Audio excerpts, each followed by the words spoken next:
وہ ایک be be تھی، اس کے جوڑے میں خط تھا،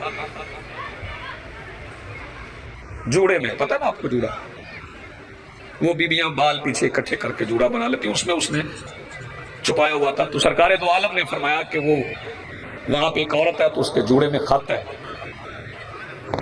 وہ کون لائے گا؟ بندے چپ کر کے بیٹھے تھے، بادشاہ نے ایک بندے سے کہا جاؤ یار اس سے خط لاؤ، اس کے جوڑے میں خط۔ وہ آئے اور اشارے سے بات کرو، انہوں نے اس بی بی سے پوچھا تیرے پاس خط ہے؟ اس نے کہا نہیں بزرگ، میرے پاس تو کوئی خط نہیں۔ آپ سن رہے میں کہہ رہی ہوں؟ اس نے کہا بزرگوں میرے پاس تو خط نہیں۔ انہوں نے کہا بس عجیب بات ہے، وہ کہتے ہیں تو کہتی ہے نہیں، اب رسول کی مانو تیری مانو۔ اس نے کہا نہیں میرے پاس نہیں ہے، تلاشی لے لو، میرے پاس خط نہیں۔ توجہ، وہ پلٹ آئے، انہوں نے آ کے سرکار سے کہا سرکار آپ کہتے تھے خط ہے، وہ کہتی ہے نہیں۔ سرکار نے میں بیٹھ، عزت رسول سمجھ گئے، تو بیٹھ گئی۔ ایک اور صاحب سے کہا تم جاؤ جا کے اس سے خط لاؤ۔ وہ آئے اور آ کے اس سے کہنے لگے تیرے پاس خط ہے؟ اس نے کہا تیری جوانی کی قسم نہیں۔ ایک اور صاحب بھی گئے، وہ بھی بحث کر کے آ گئے۔ اب مصطفیٰ نے علی سے کہا جاؤ یا علی خط لے کے آؤ۔ وہ پہلے جاتے تھے پوچھتے تھے خط ہے، وہ قسمیں اٹھاتی تھی نہیں ہے، وہ واپس آ جاتے تھے۔ اب علی گئے، علی نے جا کے اسے کہا خط نکال۔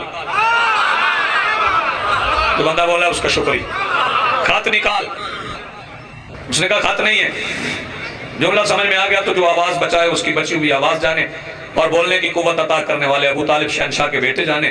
جب اس نے کہا نا خط نہیں ہے، علی تلوار نکال کے کہتے ہیں جو میرے آقا کی نہیں پہ، جو میرے آقا کی ہاں پہ نہ کر دے پھر وہ نہیں ہوتا، نکال خط۔ اسے خط نکالنا پڑا۔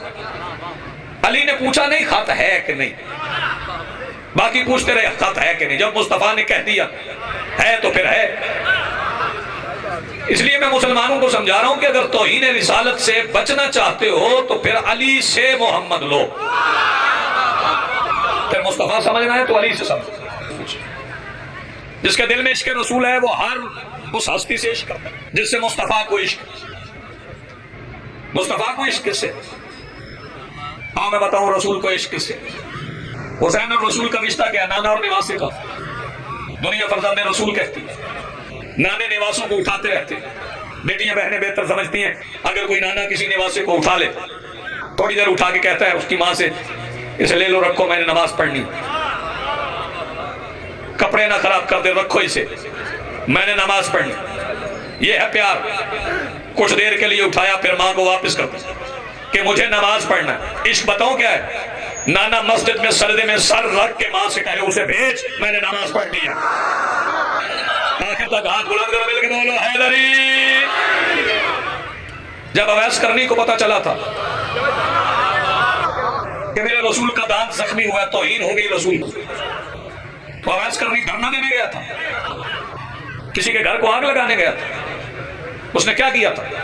اس نے زمین سے پتھر اٹھایا، اس نے اپنا لہو نکال لیا۔ اس کا مطلب ہے جو محمد کے سچے عاشق ہوتے ہیں وہ کسی کا خون نہیں نکالتے۔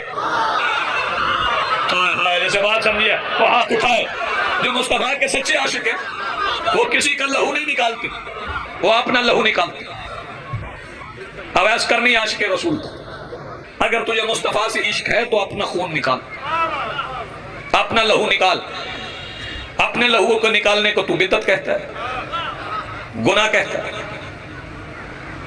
جس کے مذہب میں ماتم حرام ہے وہی دوسروں کو قتل کرتا ہے۔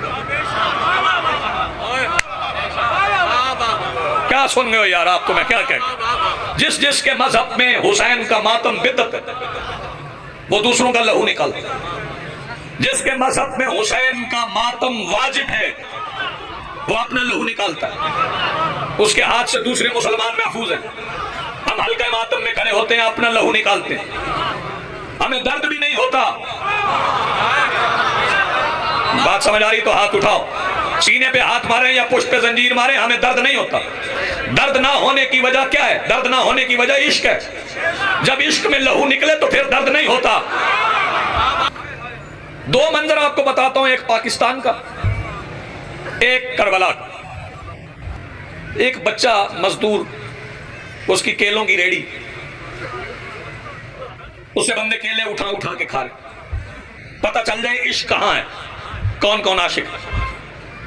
یہاں عشق کا دعویٰ کرنے والے مزدور سے کیلے چھین کے اس کی ریڑی، اس کا روزگار اجاڑ کے کیلے کھا رہے. یہ منظر ہے پاکستان کا. دوسرا منظر بتاؤں کربلا کا. ایک چھوٹی سی بچی، بابا جی اس نے ایک جگ میں دودھ رکھا ہوں، ایک جگ میں، ساتھ لے کر بھائی 2-4 گلاس پڑے. ایک مسافر زوار نے اس سے پوچھا، بیٹا تو نے اتنی تھوڑی سبیل کیوں لگائی ہے؟ وہ بچی کہنے لگی یہ اتنا ہی دودھ ہوتا ہے ہمارے گھر میں روز، اسی سے ہم زندگی گزارتے ہیں. آج ہم نے روزہ رکھا ہے تاکہ حسین کے زائرین کی خدمت کریں. تمہیں سمجھ نہیں آئی عشق کہاں ہے؟ چھیننے والے عاشق نہیں ہوتے، بانٹنے والے ہوتے. انتظار کر لیں گے، آئے گا میرا وارث تو تمہیں بتائے گا عشق رسول کیا ہے. تمہیں نیا جلوس نکالنے کی ضرورت کیوں پڑی؟ 1400 سال ہو گئے، ایک جلوس نکلا ہے توہین رسالت کے خلاف. شام میں بیٹھے ہوئے یزید بے غیرت نے کہا تھا نہ وحی تھی نہ نبوت تھی، لائبات بنو ہاشم. بنو ہاشم نے کھیل کھیلا تھا، صحابیوں کے بچے بھی موجود تھے، لیکن اس توہین رسالت کے خلاف 28 رجب مغرب کی نماز کے بعد حسین ابن علی نے مدینے سے پہلا جلوس نکالا تھا. وہ جلوس آج تک چل رہا ہے، وہ توہین رسالت کے خلاف نکلا ہوا جلوس تھا. جب میری مخدومہ کربلا کی سرحد کے قریب پہنچی تو جابر ابن عبداللہ انصاری اٹھا، دوڑ کے میرے مولا سجاد کے سامنے آئے، آگے کہنے لگا سجاد مسافر آپ شام سے آئے؟ مولا نے فرمایا تمہیں کس نے بتایا ہم شام سے آئے؟ جابر کہنے لگا اس جاگیر کے سلطان نے رات خواب میں مجھے حکم دیا تھا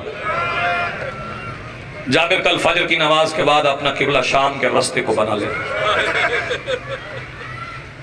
اگلا جملہ سمجھنا لیاقت بھائی، جو بندے ممبر سے نہیں پڑھتے، ایک روایت چلی آ رہی ہے، وہی مضمون بندے پڑھتے جا رہے ہیں. اور جابر کہنے لگے سلطان نے کہا تھا چونکہ حکم ہے کہ کربلا سے کوئی سوار ہو کے نہ گزرے، لیکن یہ جو قافلہ ہے نا اس کے پردہ داروں کو پیدل چلنے کا نہ کہیں. ان پردہ داروں سے کہنا ایک بار اپنی سواریوں پہ بیٹھ کے میری قبر سے گزر جائے. سیدہ سلامت یہ گفتگو ہو رہی جابر کی اور مولا سجاد کی کہ محمل سے علی کی بیٹی آواز دے کے کہتی ہیں سجاد ذرا جابر سے پوچھ جاگیر کے سلطان کا نام کیا ہے. میرے مولا سجاد نے پوچھا بتاؤ جاگیر کے سلطان کا نام کیا ہے. جابر قیام کی حالت میں سر جھکا کے کھڑا ہو، نام بتانے لگا بسم اللہ الرحمن الرحیم اسمہ ابو الفضل العباس. اس نے بسم اللہ پڑھ کے مولا عباس کا نام بتایا. علی کی بیٹی کا منہ محمل میں آسمان کی طرف اٹھ گیا، آسمان کی طرف رخ کر کے آواز دے کے کہتی اللہ تیرا شکر ہے میری محنت پوری ہو گئی. شام کے مشکل سفر کے بعد لوگوں کو میرے بھائیوں کے نام لینے کا طریقہ آ گیا. جابر نے ہاتھ باندھ لیے، مسافر معامل نہ بٹھانا، جاگیر کا سلطان حکم نہیں بدلتا. اپنے پردہ داروں سے کہہ پیدل نہ چلیں. سیدہ معامل سے آواز دے کے کہتی ہیں جسے بچانے کے لیے پیدل چلیں اسے ملنے کے لیے پیدل نہ چلو. شہزادی کربلا میں داخل ہوئی، سجاد کا ہاتھ پکڑا، سیدھی قبر حسین پہ آئی. حسین کی قبر پہ سجاد کا ہاتھ رکھ کے آواز دے کے کہتی لے سجاد میں لے حسین دین بچا لائی. مولا حسین کی قبر سے اٹھی، سخی عباس کی قبر پہ آواز دے کے کہتی عباس اٹھ بہن کی فتح دیکھ. جب کوئی فاتح فتح کا اعلان کرے پھر دلیلیں دیتا ہے. لاہور والوں بتاؤں سیدہ نے دلیل کیا دی. مخدومہ فرماتی اٹھ عباس بہن کی فتح دیکھ. کیا فتح؟ فرمایا دیکھ میں رقیہ کو محمل میں بٹھا کے لائی. شاباش.